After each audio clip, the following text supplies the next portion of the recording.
Kara. I think we have just a straightforward agenda for this evening. I hope it goes pretty quickly. So we have a break before the 7 o'clock, although I don't think I'm going to make the 7 o'clock. Anyway, we did table the first policy at our March meeting. And Kevin, if you'd like to take it away from here. Okay. And talk about that. All right, give me 1 second, please.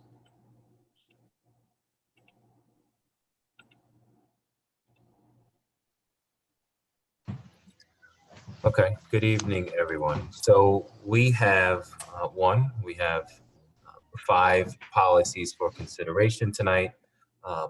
As Rachel had alluded to earlier, we had one policy, 9273, conflict of interest. And at the time of our last meeting, we had decided to table this one, and we agreed to come back and include this one in the next meeting. And so of these 5, we have 5 policies here. And then I think this team would be happy to hear that this actually concludes the updates and recommendations for the 9000 series of bylaws. And so the next one is methods of operation. As Rachel had mentioned earlier, the next few policies are very straight to the point. And so I will just get started. I think the meatiest one is 9273, conflict of interest. And so Rachel and I actually had an opportunity to review this just a couple of days ago. And I think we agreed that part of the frustration of the group was there were 2 different things we were looking at. The way CABE had recommended them to us, it was version 1 and version 2. And I think as a team, I think the committee was struggling with, quite frankly, liking or appreciating both recommendations. But after revisiting this, part 1 is conflict of interest civility code. I'll go through this slowly and then I'll come back. And what you will notice is we just felt like this language itself was almost aspirational, like this is what we would want and hope for every board member as they participate in meetings and workshops. And then the second one, which they had recommended as version 2, we felt like this was more protocol and kind of norms for all of our meetings. And so the recommendation after Rachel and I had met was we actually keep both. The first part will serve as a code for the board. And then the second part would serve as meeting protocol or norms for all of the meetings. And so I'll stay on this page first and give you an opportunity to kind of what I'm calling the norms or meeting protocol. This is a quick read, so I'll leave this up here first.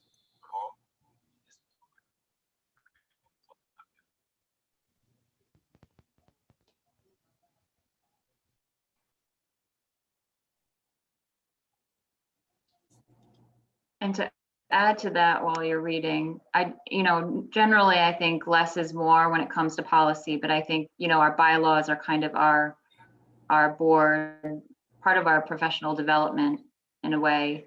So I think, it doesn't hurt to have more in, especially when it comes to ethics. A question, just a general one. And there's nothing here that's bad. Everything here is fine, and it is all aspirational. Mm-hmm. Here's the question: we can't make anybody do any of this. None of it's a rule. We can't add a criteria for participation in the board that's not in state statute for board member election. So we can pass this, but are we not deceiving people by thinking it's actually enforceable? Because quite clearly, it's not. Mm-hmm. Right? I mean, Joe, if we approve the dean, like maybe someone would have to be referred to the dean's office. Could be. Could be. I by the way, I'd give my IT for in-school detention right now to get me out of my office. None of this is bad, and we can pass it. But I mean, are we? Why? I still go by why. I think sometimes we just, and maybe I'm wrong, Rachel, but I understand that sometimes we do these things to just sort of set a tone and an atmosphere for how the board operates. Which alone could just be the justification for doing it. I mean. True. And bylaws really are only guidelines. Right. Anyway. Okay, and then I will take this time and scroll back up to the top, because this is part of the original language the group was. Well, before we leave that, Kevin, can I ask what number 8 means? Everyone will contribute. There will be no observers. What does that mean? So I think the expectation is everyone will be participants. I get everyone will contribute. I get the words, but I understand the words. Do we like this better?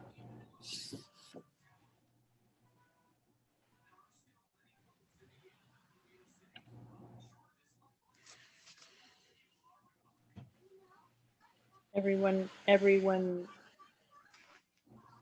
may contribute. Should you contribute? Should contribute. That's a good one. Everyone should contribute. There will be no observers. It sounds like there's police at the door or something. It almost sounds a little jargony. Jargonish. For lack of I'm inventing words this evening.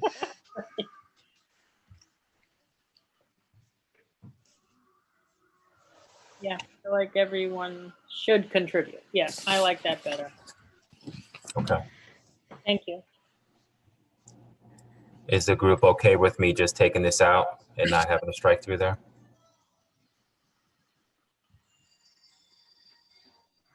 I think that can come out. I am. Yeah.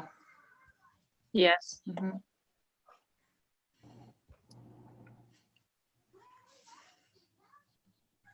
So if we like this idea, I will also take this out. And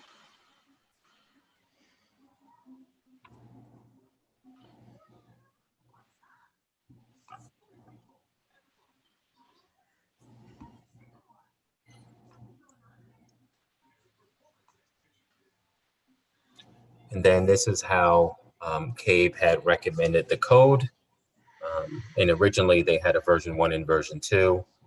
If we're accepting the bottom and modifying that as our norms, then at the top would be something that would kind of guide the expectations of board members.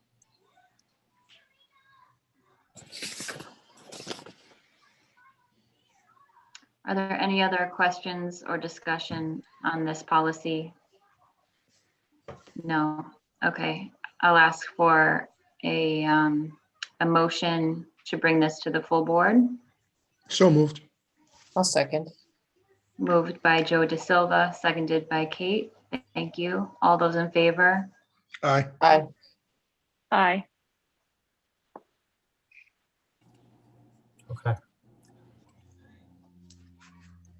The next policy for consideration is 9300. It's an optional bylaw, but I think you could also make a case again, and I think this is not just about the board members who are here, but the board members that might be joining later, and begin to think about the kind of transition, what that looks like, and trying as part of the onboarding process, walking new board members through what the expectations are. Is it me, or does this not seem to be like CABE's signal issue? This was 100% of what they did at the orientation, or 85% of what they did at the orientation. Is this really an issue? This level of what? Not an issue, Joe. I can tell you, there was a sentence in here that we had modified and felt like it was more appropriate. And so the board shall rely on the superintendent of schools to recommend policies for adoption and to administer policies enacted by the board.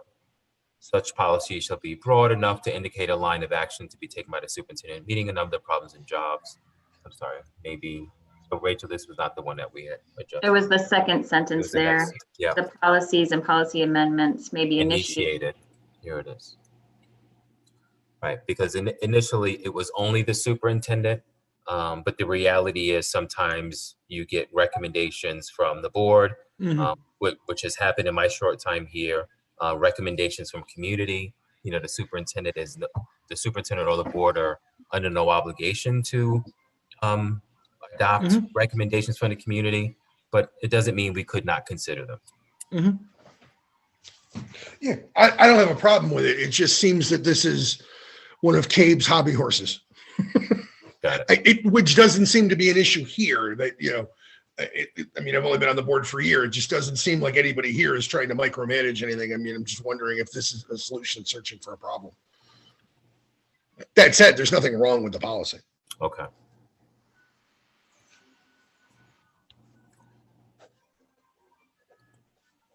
I like it. I think it explains what our job is.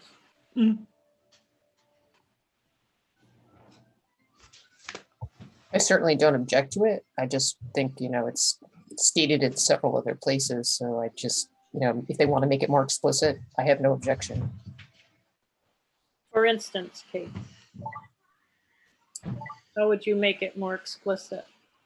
No, I wouldn't make it. I'm saying if they want to state this in this kind of explicit fashion, I'm totally okay with that. I just think it's sort of implied by, you know, other bylaws that govern the board already. It just is extra. Yeah, I think it's very succinct and It doesn't hurt. It does hurt, yes. Yeah, it doesn't hurt. I mean, it says what it says, and it's not hard to understand. Yeah, there you go. We dumbed it down just a little bit for people. Okay.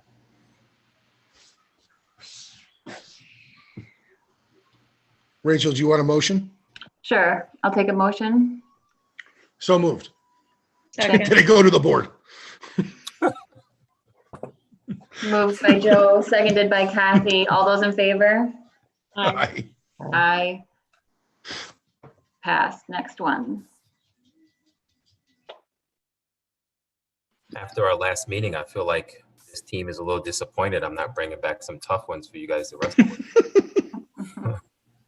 All in good time. Yes, I know. That's right. That is for sure. That is for sure. You two are way too excited about the next meeting. I can tell already. This one's a real easy one, but perhaps the committee might want to consider it. And this is about workshop sessions.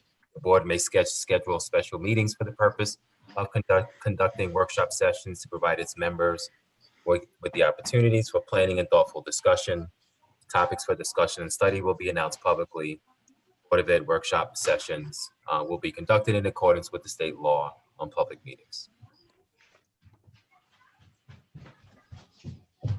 Is there anything significant about the nomenclature change from work sessions to workshop sessions? So their language was workshop sessions. I'm glad you asked that question, Joe, because we put in workshop because that's the language that we use here. And then we just kept sessions because we didn't think workshop was appropriate to just leave as workshop. Just curious. Yes. Outside of that, yeah, because we struggled with the same very question you just raised. Any other thoughts, comments, discussion? Okay. May I have a motion to bring this to the full board as presented? So moved. Motion. Second. So Right. moved by a lot of people. Is that Catherine jumped in. and That's okay. moved by Catherine, seconded by Kate. How's that? All those in Sure. favor? Aye. Aye, thank you. Policy 9313, administrative regulations, formulation, adoption, and amendment. Let's get here. This one is also short and straight to the point, but just a reminder about the board's role with regulations. Also making it very clear if they want to request to see them, there's an opportunity for that. So I'll just give you an opportunity to do this.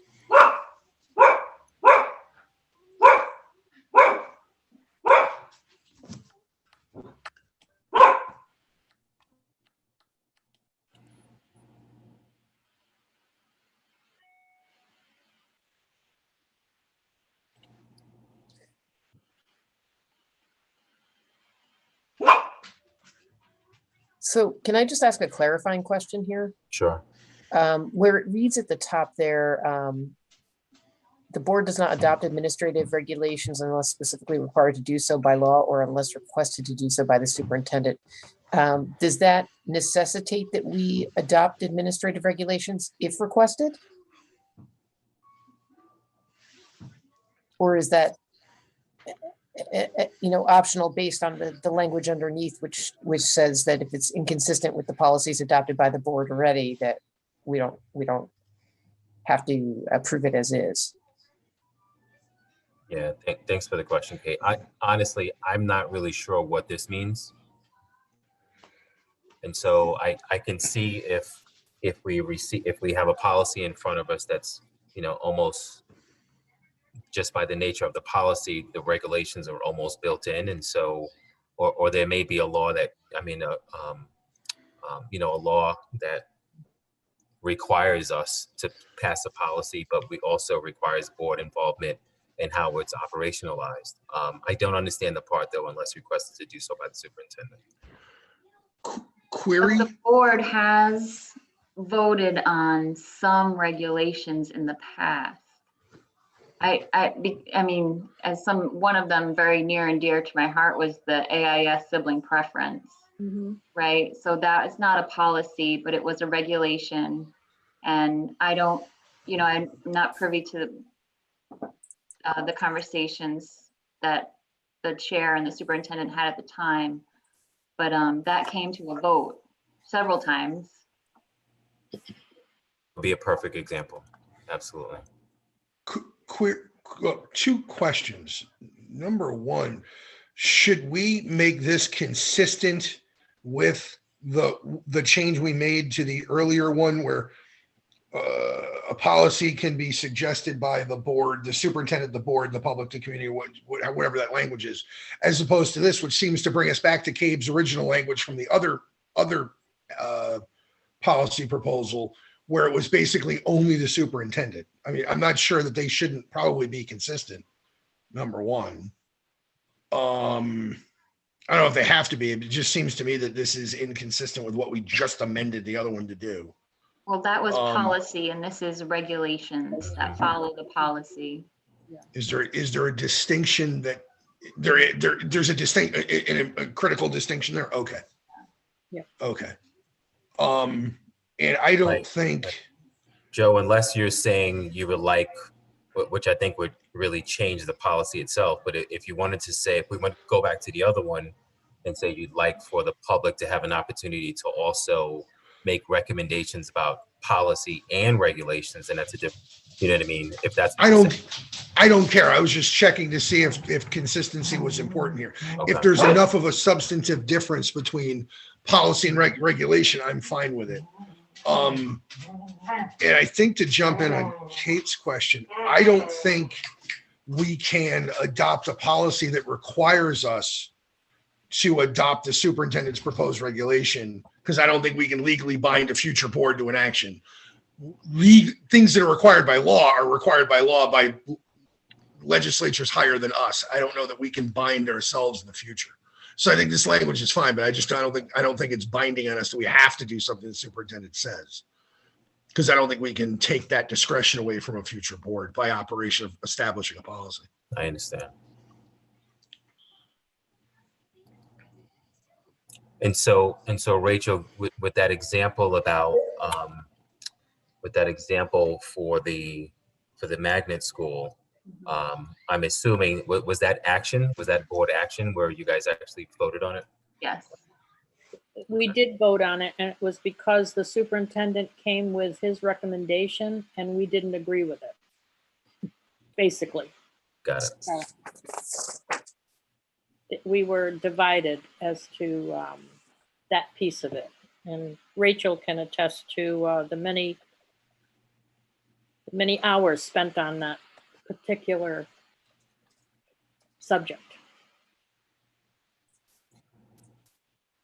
Looking forward to just regular days to be frustrated about school stuff again, Kathy, and not dealing with this. Jeez. I know. Someday we'll be back to normal, whatever normal is. Right, agreed. I had forgotten.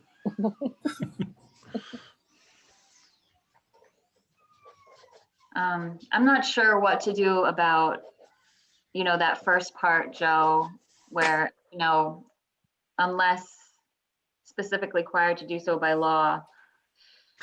I think we can leave it as it is. I that's just more of an observation. I don't think it could be interpreted in the future to require us to pass a regulation recommended by the superintendent unless it was also required by some other law.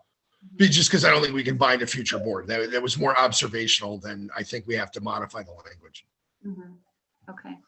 I don't think a board 10 years ago could require us to do something now. Let's put it that way.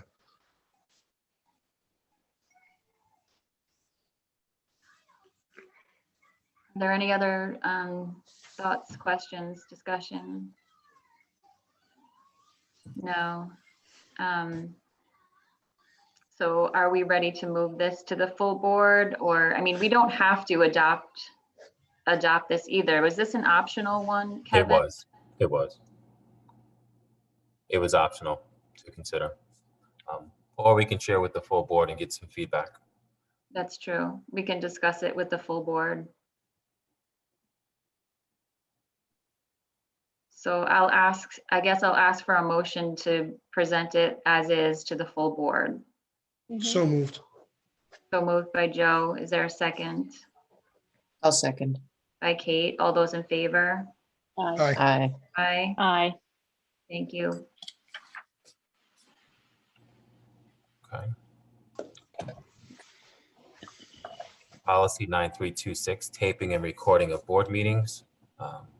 Again, I think we are all set here. But again, if you wanted to have this in your board packet for the future board members, it might not be a bad thing to have in there. And so this is just saying that our board meetings will be memorialized, taped and recorded, retained for at least 1 year, et cetera.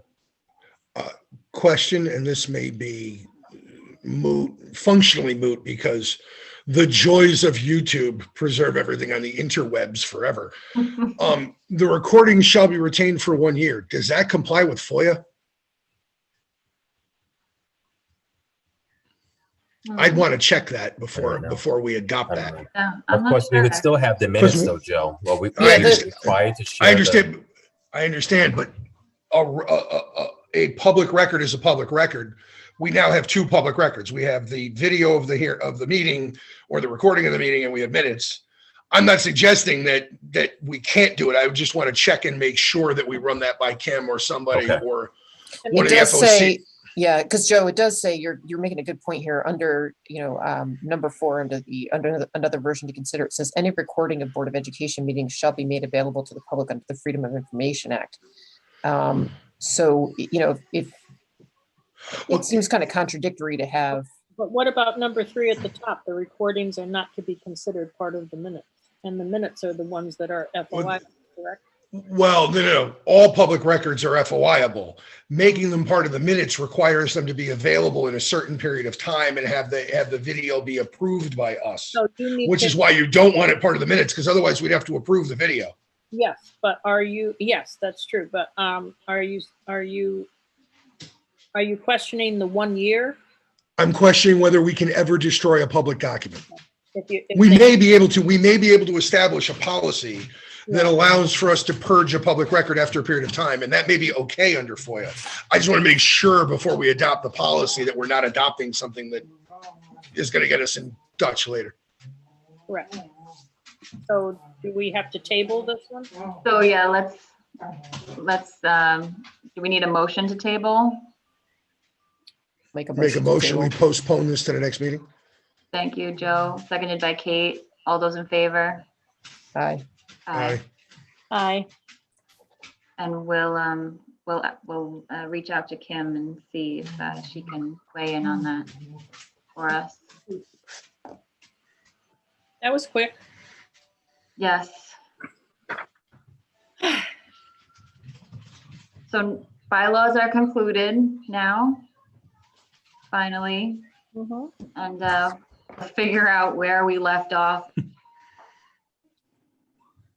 Yes, circling back to the 1000 series, which was community relations. I will confirm with Cabe. The last time we were in front of these policies, we were under the impression that we were done with the recommended policies, but I will share an update with this team prior to our next meeting, and then have a new slate of policies for us to consider. Thank you so much. No, you're very welcome. Thanks, everyone, for being here. Motion to adjourn, So moved. moved by Joe. Second. Second by Catherine. All those in favor? Aye. Aye. Aye. Okay, we are adjourned at 6:26. Thank you. Wow. All right. See you Thank soon. you. Team was motivated today. 20-minute meeting. Who'd have believed it?